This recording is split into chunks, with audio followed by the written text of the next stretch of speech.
So I'm going to start this off by asking Dr. Keerthi Mohotti to give us a little background about his ideas on what we should be doing about climate change. He was formerly the Chief Executive Officer of the Tea Research Institute of Sri Lanka. Go ahead, Keerthi. Thank you. Slides up there. Ladies and gentlemen, you can see the slides. We just heard of various aspects in relation to the climate change mitigation and adaptation, with certain examples from Sri Lanka as well as from different countries. And in my presentation, ladies and gentlemen, I will give you just a focus on the climate change, some of the best breakthroughs what we have exhibited in Sri Lanka, and then some of the new climate smart operations what we have exhibited with respect to the future focus as well as for the benefit of the industry.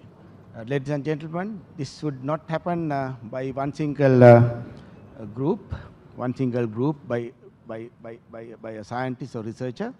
I just take this example of grain, the government, the research, academia, the industry, and the non-governmental organizations, how Sri Lankan tea industry has been supported. With respect to government, ladies and gentlemen, I think the government of Sri Lanka, the ministries of agriculture and plantations and environment, I think we have made significant role in this respect by collating the strategies and then giving guidance to the research institutes as well as other organizations. That's one area. And then at the same time, the meteorological department, Professor Buddhi Marambe just mentioned how they make a role in this aspect. And with respect to funding and guidance and then research protocol, basically Sri Lanka Council for Agriculture Research Policy, the NRC and National Science Foundation, they do a bigger role. And with respect to research, undoubtedly TRI is on the top. And at the same time, we have certain collaborations with other organizations like the Department of Agriculture and Arthur C. Clarke Institute in Sri Lanka.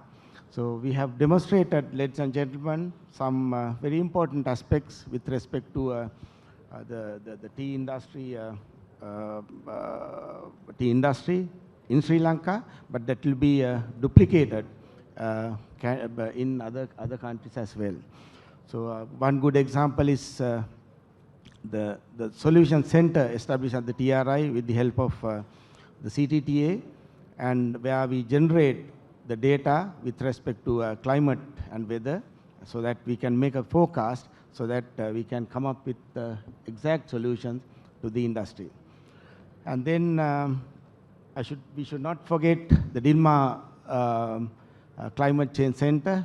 There again, how they invest and then make certain approaches to generate more and more information through some of the funding gained from other areas. And then we have the academia. Of course, Professor Buddhi Marambe represents from the university. And then similarly, we have both local and foreign universities engaged with the TRI and generating information with regard to climate change and its impacts. So one good example is, again, we have, let me get into the industry. I just mentioned about the CTTA Roadmap 2030, how it came up with special reference to the climate change mitigation and then adopting best practices in our industry. The RPCs, we just learned how the major three RPC companies, but not 3 plus 2, 5, how they have demonstrated, and then being a country, we should be very happy that we have demonstrated much of it. And then the non-governmental organizations and some of the funding organizations, I think I should mention, especially the ETP, the UNDP, FAO, and I think in this audience we have Ahmad Tea.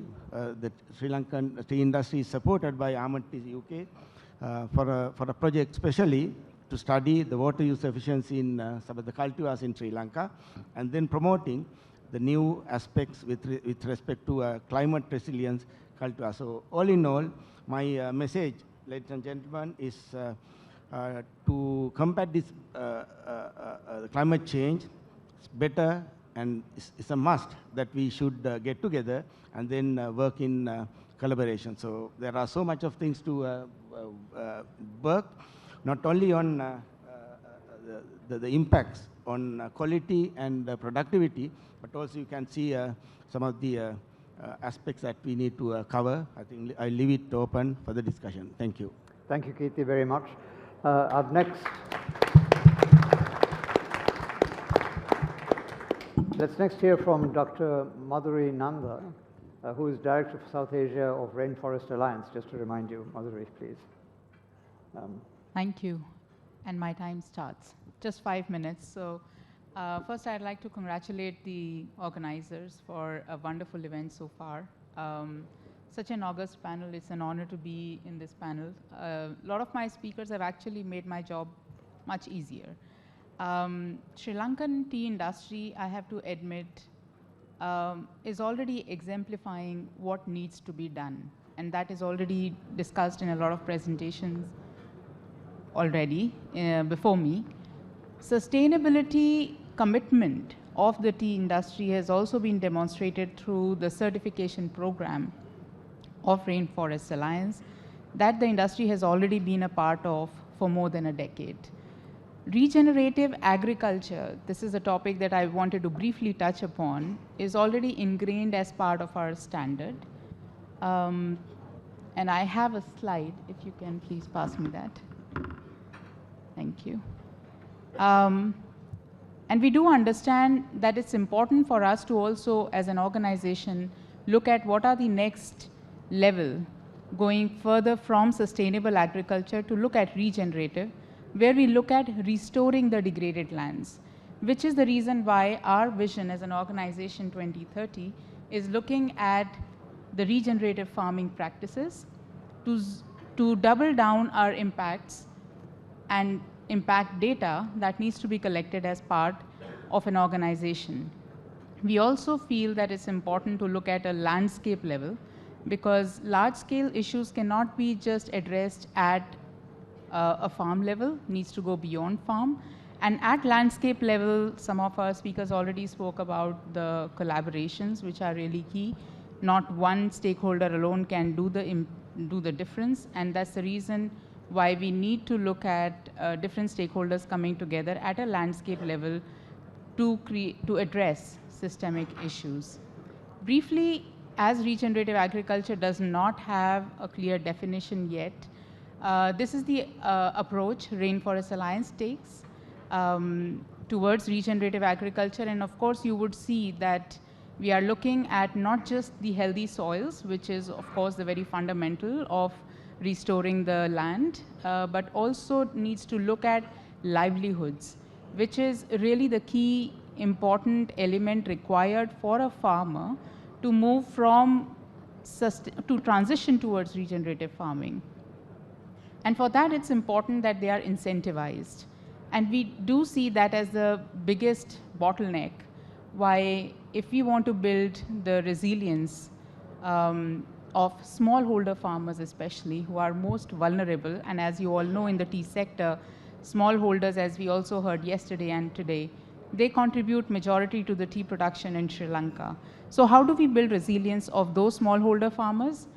Through this kind of a framework, which is a quantitative framework that we are currently piloting in Alpatia plantations, with the support of Kirin Beverages. We have already formulated a scorecard, which includes and works on these 4 pillars to provide a framework how you can actually measure the practices that are already being done and define what are the roadmaps for you to continue for the farmers to move towards more and more regenerative farming. But again, the underlying most important element in that is the incentive structures, which is what we are currently working on to see how can we incentivize the farmers to adopt and sustain these regenerative practices. Maybe I'll stop here for you to take the panel forward. Thank you. Thank you very much indeed. Thank you. I'd like to ask Mr. Ming, sorry, you need this, right, for his comments going forward. Okay, ladies and gentlemen, and first of all, I'd like to say sorry because my assistant forgot to bring the laptop to me, and I can't see the front screen clearly, so I may have to take my mobile phone to get the presentation information.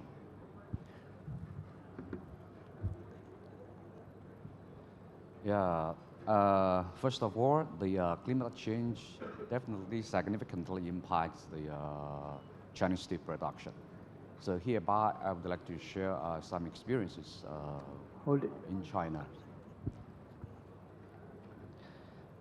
The impacts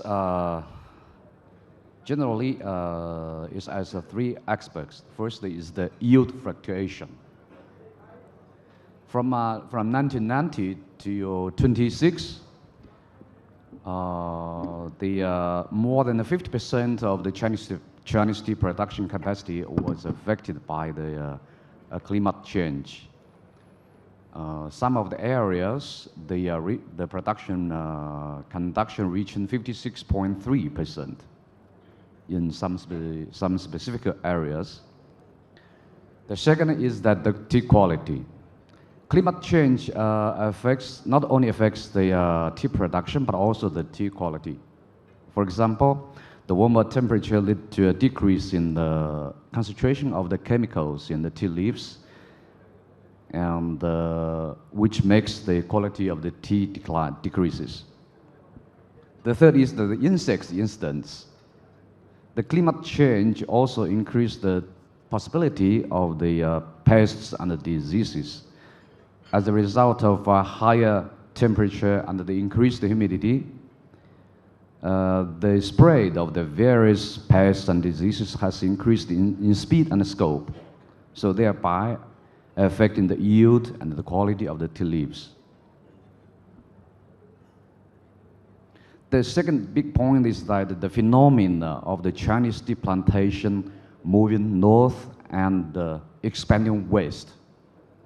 You know, China has a very big territory, but in these years, because of the climate change, this phenomenon is very obvious already.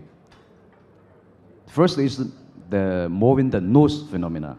Due to the impact of the global warming, the distribution of the tea plantations in China has seen a northwest shift. Also, as a result of the global warming, the distribution of the tea plantations in China are expanding west. And these areas before, it's not proper for the tea planting. But in the recent years, the government found that this kind of areas is proper for the planting, according to the statistics and their research. So this is an obvious phenomenon which happening in China. The second biggest point is that the impacts on the tea harvesting period. First is the early plucking. Due to the effects of the global warming, the tea leaves are generally plucking earlier, which results in a short growing cycle and a possible decrease in the quality. The second is that the delayed plucking. The global warming may also lead to a situation of the delayed extraction, where the extraction of the tea leaves is delayed until the summer or fall. This may affect the quality yield of the tea. The third is that the quality decline. Global warming may also lead to a decrease in the quality of the tea, such as the lighter taste, weaker aroma, and this may affect the market competitiveness of the tea. So, and the third point is that how to handle the impact from the climate change to tea production. Our tea association and the agriculture department of China also give us some instructions to follow. The first is that strengthen the breeding of the low temperature, high temperature, and drought tolerant varieties. The second is that improve the management level of the tea plantations and improve the disaster prevention and the reduction technologies. The third is that strengthen the accurate monitoring of the tea gardens, weather, and preparing the meteorological disasters in tea gardens. The fourth is that strengthen the infrastructure of the tea gardens, such as sprinkler irrigation and the frost fines and the drainage ditches schedule. The fifth is that enrich the biodiversity of the tea gardens and the strengthen the construction of the ecological tea gardens. That is the instructions which are given by the government organizations such as the Tea Association and the Agriculture Department of China. Thank you for listening. Thank you very much.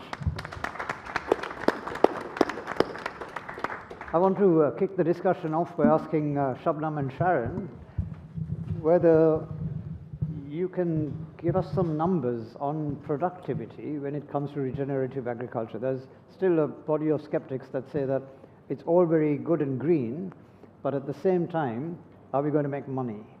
What does it look like in cool agriculture in terms of increased productivity? I'm sure the numbers are there. They may be there, but we don't have them, I'm afraid. All right. So I was going to say, no, I can't. But I think it's a key point, and it was on Madhuri's slide, and I talked about it in the trends panel yesterday, that we are asking more and more of farmers and producers, no matter what crop actually, or where it's being grown, we're asking them to produce the crop, to be stewards of the environment, to protect biodiversity, and we need to find ways to compensate growers for that. And for me, it's part of that value perception discussion we were having about tea yesterday, that tea is we're not only delivering that beverage, we're delivering all of these additional benefits. Thank you very much. Ganesh, I was wondering, when you were presenting, the Sri Lankan model, as you know, involves 70% of our production coming from smallholders. Some of them very small holders, literally like 100 square meters. And we have about 420,000 such smallholders in the country. How can we address them? Because this makes it a fairly complicated problem. How do you organize smallholders to be responsive to a project such as yours? So our technology is able to make half an acre farm. It starts from half an acre farm till 100,000 acre farm. So it doesn't matter. So if we have a farm boundary, we are able to predict the predictions. So that's possible. How do you organize them though? Yeah, so what we do is, we kind of, our model works in a way there is a farmer, partner, and Bhumitra, right? There are three stakeholders in this model. So the partner has responsibilities of going and asking, we have an app wherein a partner's representative will go to the farmer and ask him these 30 questions and onboard him onto our platform through our app, right? And all these, we have created a model in a way that there are partners' responsibility to onboard these farmers into our app. And these partners will also work on regenerative agriculture that he needs to provide to the farmers so that we can sequester more carbon and these can be measured. Just to be clear, when you say a partner, what kind of entity are you thinking of? It can be an NGO, it can be a FPO, it can be anyone, right? So we work with corporates, we work with NGOs, we work with FPOs, everybody in the stream. So typically the organization that buys the leaf from the farmer could be the partner, like the tea factory? They can be a potential partner as well. All right, great. Thank you. Thank you very much. Panel, please butt in and argue and discuss. I hate to be the only one doing all the talking. But I did have a question for Tusita as well. When we talk about many of the interventions we are making for in the tea industry with regard to mitigating climate change and building resilience, how does this translate into the value of your tea? Now, you told us it translates into value in terms of energy you produce, for example. But can we get a premium for tea that is grown to be carbon neutral? Yeah, I think that's a good question. If you look at about the global trends, now the global trend is working with the more sustainable commodities, and especially in the European markets. Yeah, it's working. Especially the European market and the developed other countries, and the young generations are requesting, and there's a huge demand for sustainable products. So with that, the market is being developed. I'm not saying that now we are getting a premium prices at the moment, but that the way should be. So we started, as I mentioned during my presentation a few years ago. Now people are talking and now people are demanding for that type of certification. We have to work for the next 5 to 10 year demand now onwards. Then only we can be competitive in the world market. So although we are not getting a real benefit at the moment, I'm not saying that in terms of values, in time to come, we will get definite value. In addition to that, I want to clarify that once you do sustainability practices, if it is not reflecting on your NSA, you will be definitely getting from other benefits. As an example, if you do renewable energy, you will reduce your electricity bill.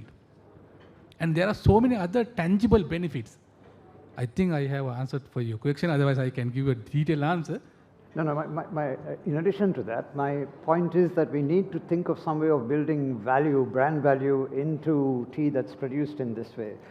All the interventions we're talking about today, basically we need the customer to pay for it at some point and to appreciate it. How do we make that transition at the level of the customer? Yeah, that has been happened, because even once we offer the climate positive or climate neutral, there are buyers to buy those things and they are willing to pay as well. Once we give gold standard carbon credits, yes, we are willing to give additional amount for us. It's being developed. I'm not saying that it has fully developed, but that's a global trend. We have to align with that. Madhuri, I was going to ask you whether you can tell us how, for example, RA adds value to the product. You brought the RA element into it. I have to, because you're wearing the RA label today. Yes. But I think even, I'll come to that point in a second, but even beyond that, we have seen there are smallholder farmers, which are not really maybe a part of our certification program, but who still can find the benefit from undertaking regenerative practices. And that comes to just like he mentioned, lower energy bills for large estates, but lower input costs, for example. So ultimately, the benefits can be in different forms that it can come back. Our certification program is a market-based tool. So where there is a market and there is a demand for sustainable certification, only then it will be able to provide a market value and a premium. So we need to be very careful. It is not a silver bullet. It is not going to provide solutions to all. And if 70% of the tea is being managed by smallholders, we need to probably look at additional frameworks, how we can encourage them towards sustainability, and look at other incentives, which can be by looking at insetting through a buyer. Like Kirin Beverages in this case is looking at its supply chain more closely. And we are now trying to, we did the first phase in which we have designed the scorecard, and we have a framework available with us next month.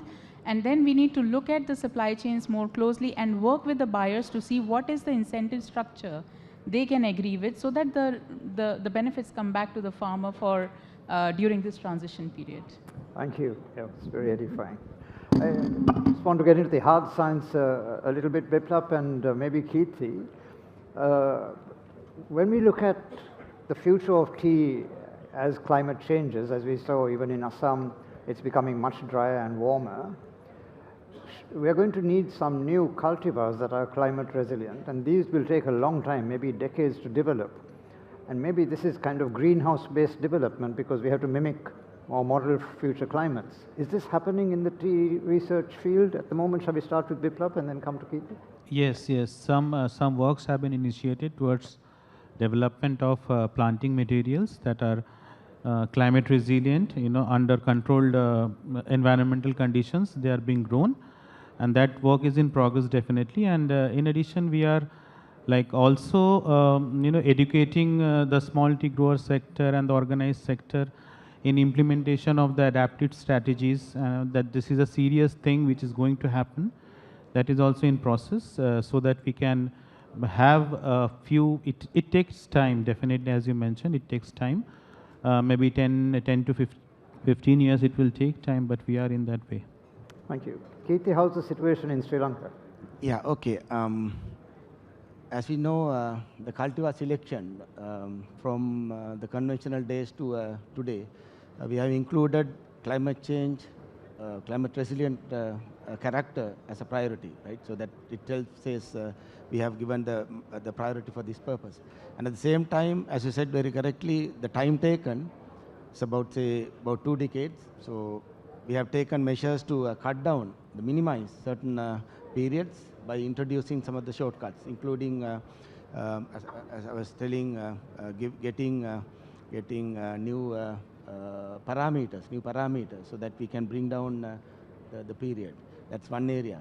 The other thing is not only the cultivar, right? Not only the cultivar that we promote in, especially in climate resilient areas, so climate change sensitive areas. So we need to support them with other measures. I mean, when you say other measures, not just the conventional kind of agronomic practices, but inclusive of very smart methods. For instance, now the TRI is now ready with certain elicitors that where we can improve the tolerance of the natural tolerance of the cultivar by spraying a chemical, right? It's again natural chemical. That's one area. I mean that's how we are ready with that respect. With respect to water use, I think that's another area that we should be working on, not only in Sri Lanka, in even other countries as well, with special reference to high resource utilization capacity, water, nitrogen, especially the nitrogenous inputs on it. When we talk of climate change, I think we should talk of nitrogenous fertilizer as well. So I think waste reduction and then utilization capacity has to be increased. Thank you. Dr. Rohan? Yep, sure. Go ahead. I really think it's important. We're hearing about a lot of fantastic initiatives, and there are many, many more. And it's great when we have forums like this, but we really need active participation going forward to bring all of this good stuff together, to harmonize, to share best practice. We do have within the FAO Intergovernmental Group on Tea a sustainability pillar newly assigned in India in February, and we will be back in Sri Lanka next year for the FAO IGG meeting. And we really need to make a commitment here today that between now and then, we will have brought together this best practice and the types of things that Shabnam and I were talking about to really have a harmonized way to assess how we can move forward, to really, focus on the fantastic things that have been done, but how are we going to move the dial on this? And I think Shabnam wants to add. I just wanted to, I just wanted to add a comment to the discussion on, what is the benefit to the farmer? And I think it's a very fair question, and it's one that we talked about extensively yesterday in terms of, how do you get the consumer to pay more for the product, which is a huge discussion in and of itself. And it's not unimportant, but I think that and I'm going to say something that is probably going to be unpopular again, the reality is that the carrot is now the stick. And we have to remember that. There is legislation, actual laws that have been passed, not going to be passed, have been passed in Europe as well as in North America that make the things that we're talking about now not a please do them and a nice to have, it's a you must do it in order to do business. So the benefit for farmers is actually that you can't afford not to do it if you want to continue doing business. And that's not a nice answer, I know, but unfortunately it's the reality that we live in. All right. It doesn't seem to mesh very nicely with the idea of justice, right? Because on the one hand, Europe and North America are emitting greenhouse gases like there's no tomorrow, and at the other time the pressure is put on poor people in the developing world in the South to conform to rules to reduce the damage that they do. You're 100% correct on that. You would get no argument with me on that at all. And I think, you know, we heard earlier that we shouldn't be panicking in how we react to these problems. But, you know, we heard about the rise and, you know, the hottest days just become the hottest days, the hottest days, the hottest days. I woke up this morning to, you know, pictures of my country on fire, literally on fire. The city of Jasper, one of the most beautiful touristic cities in Canada, burnt to the ground yesterday. It's gone, you know? And there are knee-jerk reactions happening. There is a lot of panic happening. Is it fair? It's not, no. All right. And to your point, I fully agree with you, because something like the Corporate Sustainability Due Diligence Directive, I mean, even the title, who came up with that, was written from a perspective of the EU, and absolutely there have to be ways to have partnerships along the supply chain and investment back to support the growing countries around the world. Sure, thank you. Buddhi, since you're always saying provocative things, can you, and you've been involved in this COP process for a long time, basically realistic mitigation to countries like Sri Lanka, India, Kenya, Indonesia, Vietnam, the three growing nations of this region. Mitigation cannot meaningfully come without massive investment from overseas in helping us to do this, to make the transition to clean energy and to modernize our grids and so on. The COP meetings seem to promise this every time, but I think COP29 again in Azerbaijan, we're going to see lots of promises and nothing really materializing. How much longer should developing countries really tolerate this? Because I think it's becoming a very hypocritical kind of dance. You go to these meetings, tell us what's the feel you get from that? Yeah, thank you, Rohan. When you take COP meetings, what you have to understand is they are more political than scientific. That's one thing that we all have to understand.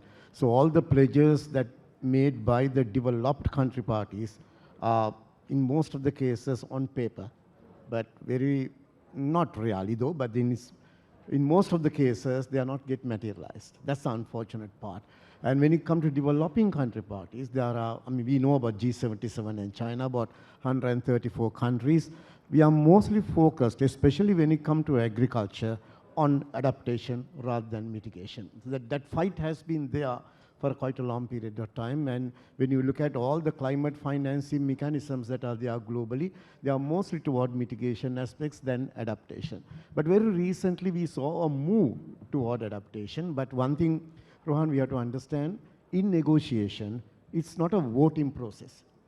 Every country should agree for a decision. That's why it takes such a long period of time. At the very last minute, 195 countries agree. If the 196 country says no, we have to go back to square one. So that's negotiation. That's why it takes such a long period of time to meet. So as you said, I cannot give a ballpark figure to say that how long we have to wait. But patience work in most of the cases. And we continue to make ourselves clear and position Sri Lanka as well in this overall negotiation process to harness the maximum benefit. That's our target right now. Thank you, Buddhi. Just as a matter of interest to the Sri Lankan tea people here, when our president in 2019, I think, prohibited modern agriculture by banning fertilizers, probably the only senior government scientist to stand up to him was Professor Marambe, and he was fired.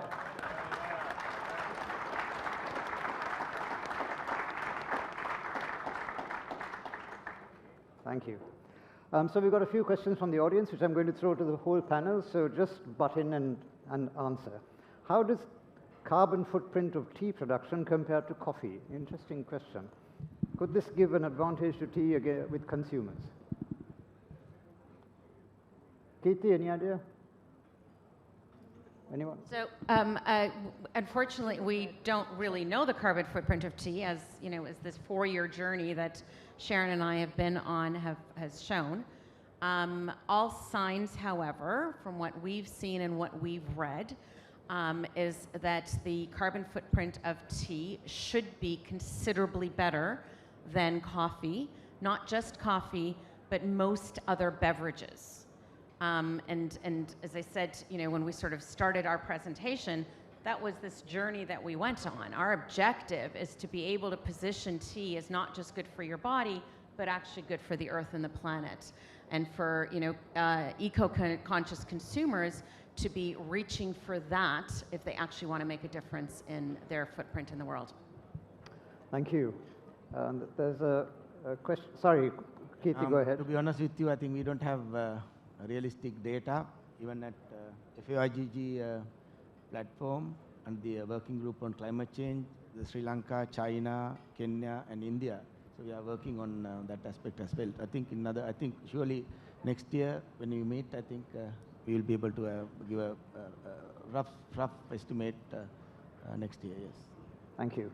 Biplab, there's a question that might apply to you. Has climate change in India generally affected tones of tea produced, I guess the character of tea produced in the last 10 to 15 years? And if so, how? Yes, because as mentioned in my slides when I was presenting, in erratic rainfall, the temperature pattern, the minimum temperature specifically. So that particular parameters, they are hampering the growth of tea, and sudden pest resurgence, incidence of pests and diseases are very sudden, leading to a crop loss. So therefore, there has been a decrease in the tea production in the last 10 years. All right. Anything with the character of the tea? Is the flavor changing? Because we know that flavor is very dependent on weather. How does it depend on climate?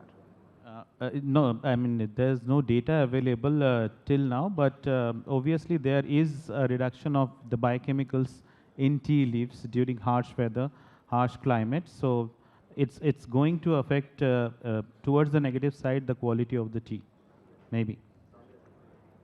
All right. There's another question about carbon footprint. We created the world's first carbon negative tea bag. How would you advise brands to communicate their footprint to consumers? But none of us is branding. So branding, I mean, my recommendation, and Sharon, I'm sure will have a comment on this as well, is that if as a brand you are going to put a carbon footprint, an actual number on your pack, I beg of you to please make sure that you have real, verifiable data that meets international standards in order to prove it. Because somebody is going to call you out on it. And there's nothing worse than being called a liar as a brand. Well, it's even more serious than that. If you're accused of greenwashing, then you can be fined. As the European Association, so Tea and Herbal Infusions Europe, we did an exercise to map out the labels you can use, the certifications. I mean, we found more than 40 in Europe alone. It's very confusing for consumers, it's very misleading, and I know I keep saying the same thing, but this is the importance of moving towards a harmonized approach so we can properly compare between different brands, different products, that the consumer fully understands what it is that they are purchasing. Thank you. Yeah. Let me add a few words on that one. Actually, there are many international standards to do carbon footprint calculations. So our customers are now very knowledgeable although we are saying that we are carbon neutral or climate positive, they come to us and they also verify with the independent certification body. So without having international, the standards, protocols, the given descriptions, so nobody will accept that. So no one can do a greenwashing on that type of exercises. So those processes should be very stringent, and there should be a very strict mechanism to monitor. Then the greenwashing will be reduced, and the real people who are doing the work at the ground will come up, and that will be very helpful for the sustainability of the industry. Thank you. We have 1 minute left, and I'm going to ask Madhuri to wrap this up. Oh, Yeah, off you for go. wrapping up? Yeah. You're always putting me in place, I know. Doctor. But I think I just wanted to take a minute to reflect on the question you raised in the opening point. One, is adaptation more important for Sri Lanka? And I completely agree on that front. I do see that there are a lot of activities which are already being done, initiated at the Sri Lankan tea sector. We just need to strengthen that more. We need to recognize, reward them more. We need to incentivize them more in order to have a better adoption. And I also think collaboration is going to be really the key word. And it's not just about SDG number that we are referring to, but also about research, private sector, NGOs, government, private sector. Unless all of us come together and work on this issue, we will not be able to resolve this challenge. And one last very important point that you mentioned, what's going to keep her happy? Tea, a cup of tea, absolutely. I want to take it one step up and say, a cup of tea in a Sri Lankan tea garden. Thank you. That would really be the key to keep her happy, because they need to come and see the challenges, the activities, the things, fabulous work that the industry is doing, and that's really going to keep her happy. Thank you. Thank you very much. And thank you, panel, for all the presentations, and especially for keeping to time. I think we're done.